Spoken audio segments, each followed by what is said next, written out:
Good evening friends. आज हम लोग फिजिक्स के अंतर्गत इलेक्ट्रोस्टैटिक का पार्ट 2 ये पढ़ेंगे। इसमें पहला टॉपिक मैंने लिखा है धारिता। धारिता का अर्थ है किसी चालक द्वारा आवेश को अपने ऊपर संग्रहित करने की क्षमता।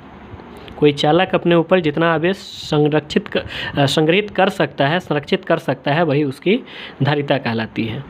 किसी चालक को अनंत आवेश नहीं दिया जा सकता, बहुत सारा आवेश हम नहीं दे सकते। चालक को आवेश दिए जाने पर विद्युतीय विभव में और विद्युतीय क्षेत्र में वृद्धि होती है।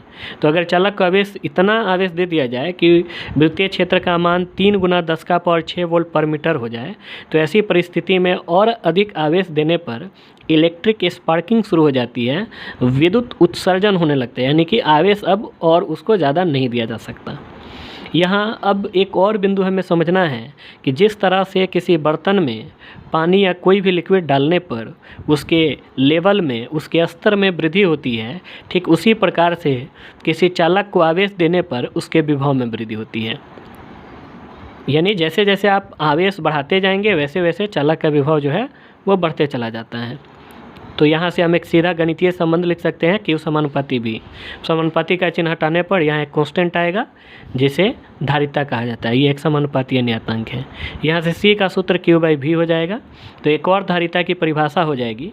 इसके अलावा एक और परिभाषा हो जाएगी कि किसी चालक को दिए गए आवेश और उसके विभव में हुई वृद्धि, इन दोनों के अनुपात को धारिता कहा जाता है। चालक को दिया गया आवेश और विभव वृद्धि, ये दोनों का जो अनुपात होता है वो एक कांस्टेंट होता है, नियतांक होता है, जिसे हम लोग धारिता कहते हैं।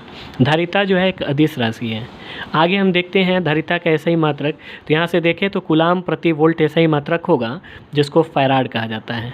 फैराड धारिता का एक बहुत बड़ा मात्रक है। तो ऐसी परिस्थिति में इतनी धारिता चालकों की होती नहीं है, कम धारिता होती है। तो ऐसे में कम धारिता को व्यक्त करने के लिए माइक्रोफैराड, पिकोफैराड, नैनोफैराड इसका यूज किया जाता है। माइक्रो का जैसा आप जानते होंगे, पिको और नैनो का भी तो यहाँ लिखा गया है। 1 माइक्रोफैराड का मान 10⁻⁻6 फैराड के इक्वल। इसी तरह से आप 1 पिकोफैराड को 10⁻⁻12 फैराड के इक्वल होता है और 1 नैनोफैराड जो है 10⁻�9 फैराड के इक्वल होता है। अब इसकी बीमा को हम देखते हैं। तो इसकी बीमा अगर निकालें तो हमें आवेश की बीमा और विभव की बीमा लिखना पड़ेगा। आवेश की बीमा जो है ये 80 होता है और विभव की बीमा यहाँ निकाला गया है। विभव का सूत्र है W/Q, यहाँ निकाला गया है। तो इससे mL² T-3 A-1 होता है। अगर इसको ऊपर करें तो m का पावर -1, L का पावर -2, T का पावर 4 और A का स्क्वायर होता है।